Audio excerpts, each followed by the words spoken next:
Welcome to Talk to Connect, the podcast where we explore how difficult conversations can build stronger relationships using my H.A.R.D framework with teens, your spouse, employees, and others. I created this podcast because connection with others has become more difficult in this time of heavy social media, differing viewpoints, and increased anxiety in the world. I'm your host, Michell Franklin, and I'm here to help you speak with heart and appreciation while being real and direct. Today's episode is exploring why people pleasers have a complicated relationship to having hard conversations. Okay, first, can all my recovering people pleasers raise your hands? Okay, I know a lot of hands went up, including mine. So let's pull back the curtain on what really goes on for a people pleaser who has to initiate a difficult conversation. Now, I think the easy go-to answer is they want to be liked. And if they initiate a difficult conversation with someone, they risk not being liked. But I started to think about it. Is it really that simple? So let's explore. First, let's really look at that term, people pleaser, because I actually think those two words together get a bad rap. Because when you stop and think about it, most people do want others to be happy and feel good when they can contribute to another person's happiness. I don't think people roll over in the morning and wake up while they're stretching. They say, oh, I wonder whose life I can make miserable today. Okay, maybe some people actually do have that as a daily goal, and we know those people. But for the most part, I like to think that's not most of us. So when we say people pleaser, let's really break down what we're referring to. The definition we'll have in my podcast of a people pleaser is someone who is not showing up as their authentic self or speaking their truth out of fear or anxiety. That's really what we're talking about, not speaking those truths that may be hard for others to hear. So let's go back to episode 1 when I said that I would give the full story behind being given the nickname Hammer. Now, remember, I said my hand went up also on being a recovering people pleaser. So how did this nickname come about, which is anti-people pleaser? Well, think about it this way. Being a people pleaser is dynamic. It's in a constant state of change and on a continuum. So we're going to examine that because if you can identify honestly where you are on the continuum, then you'll be able to identify what steps you need to take to move the needle. Like the saying, you can't know where you're going unless you know where you're at. Okay, Hammer story. So in my 20s, I was actively involved in a grassroots mentoring organization in Oakland, California, that was originally founded for men to mentor boys. And some years later, they added a women mentoring girls component.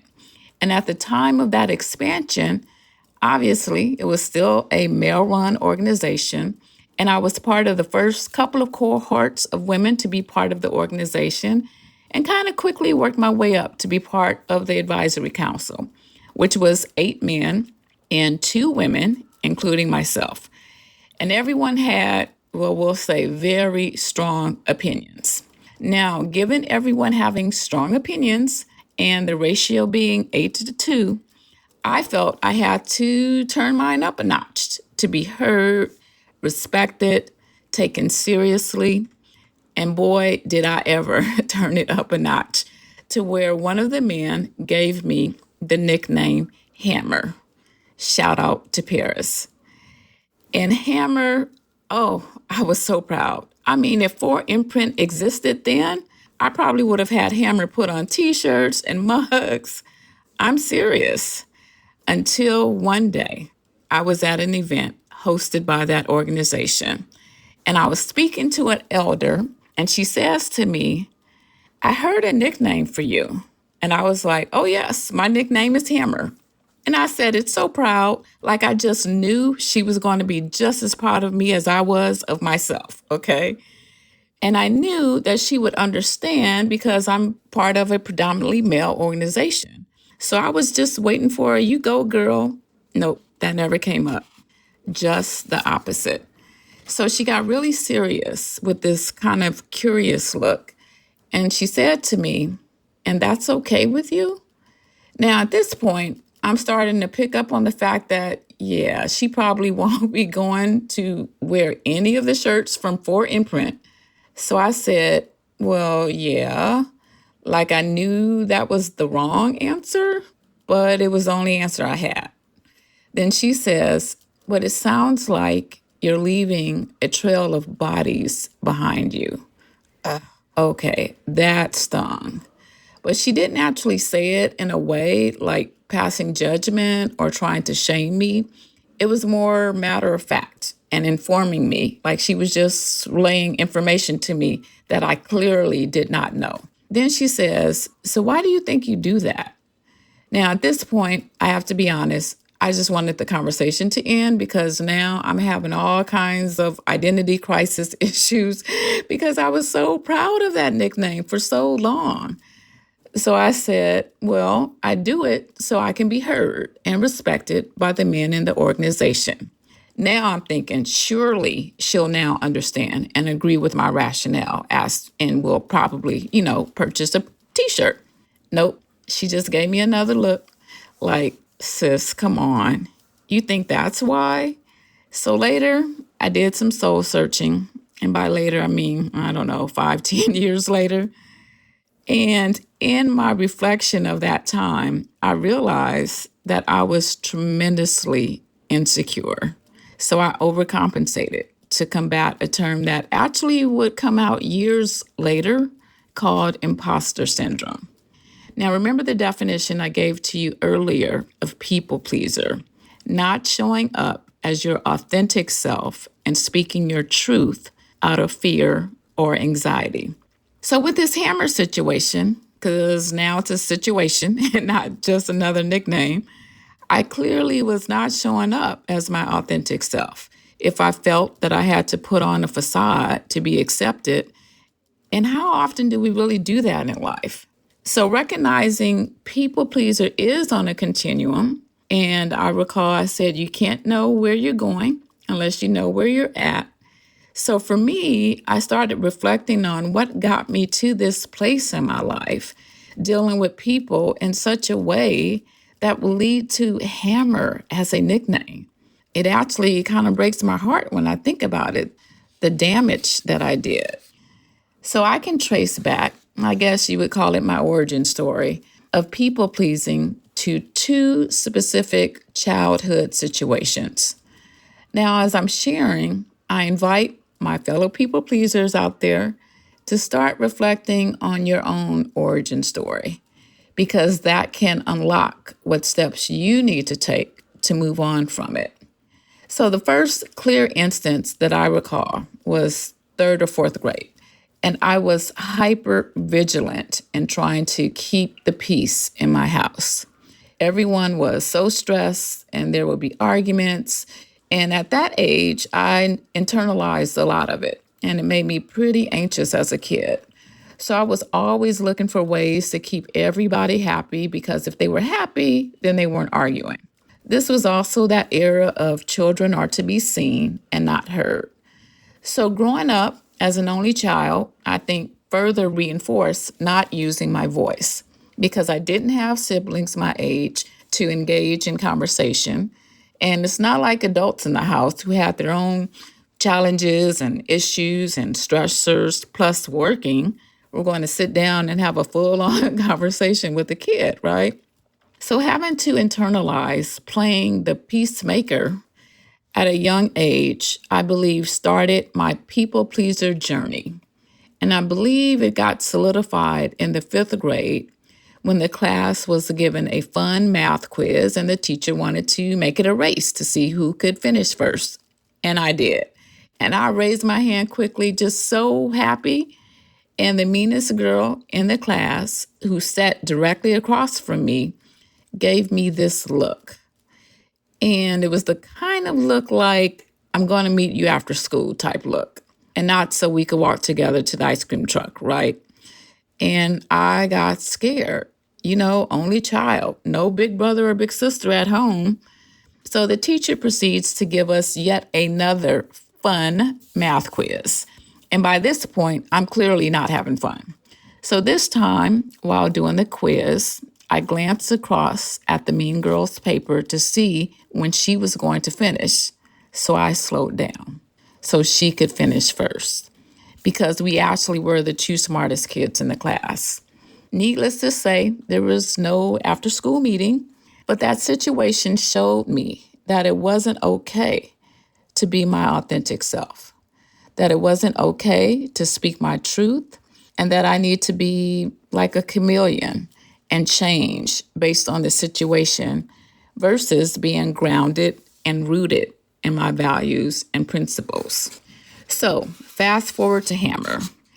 That wasn't my authentic self. Again, playing a role that I thought I had to play in that situation.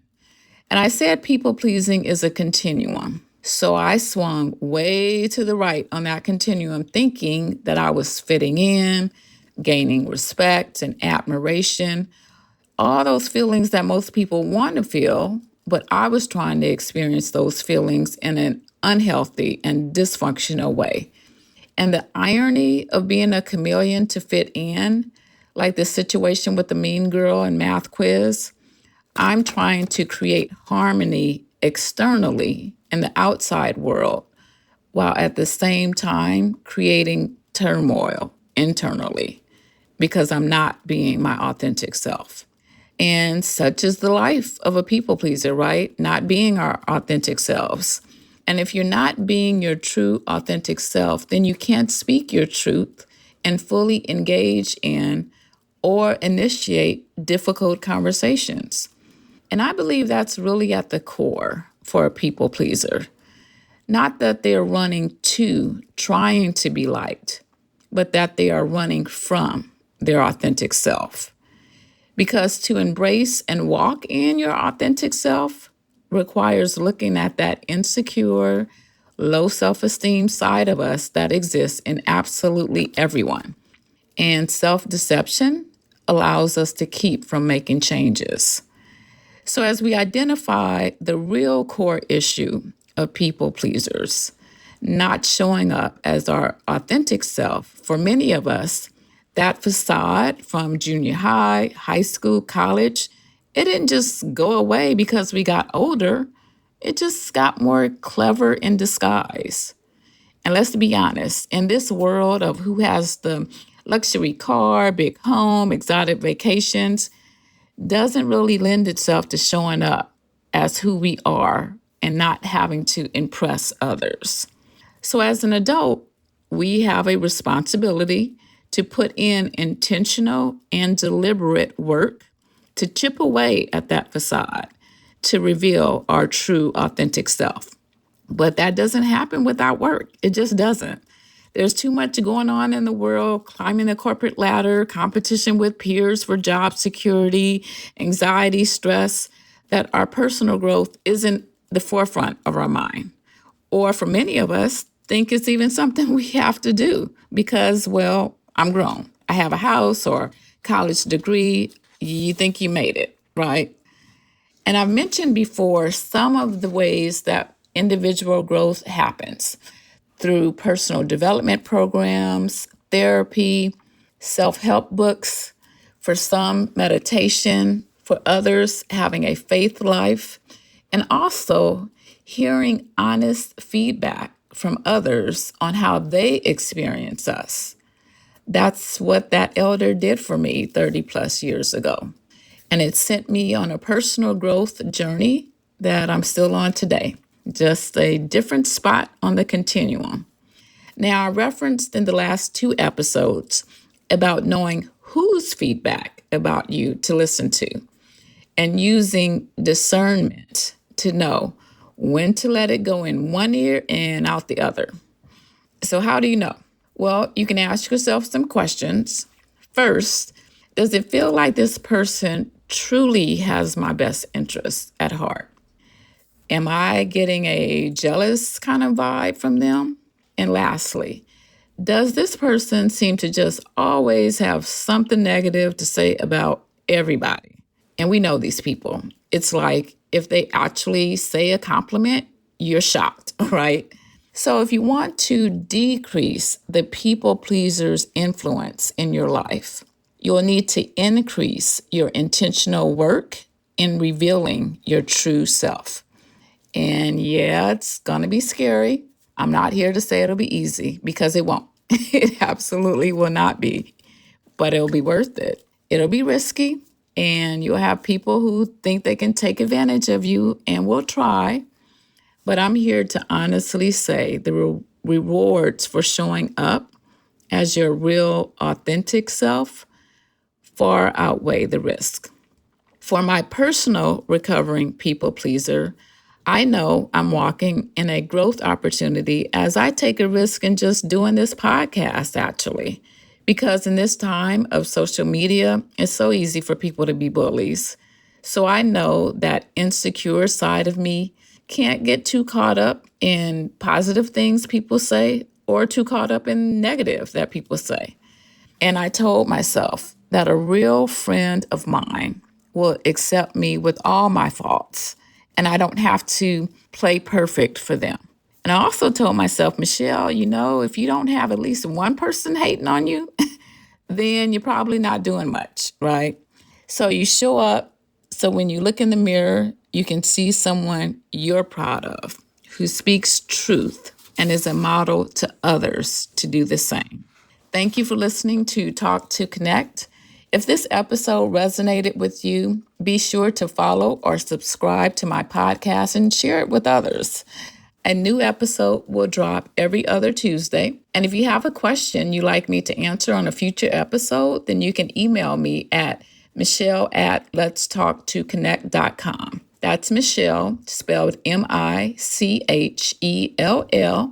So that's two L's, no E on the end, at letstalktoconnect.com. And just know every hard conversation, when spoken with heart, appreciation, being real and direct, strengthens your personal and professional relationships. So remember, go hard and connect.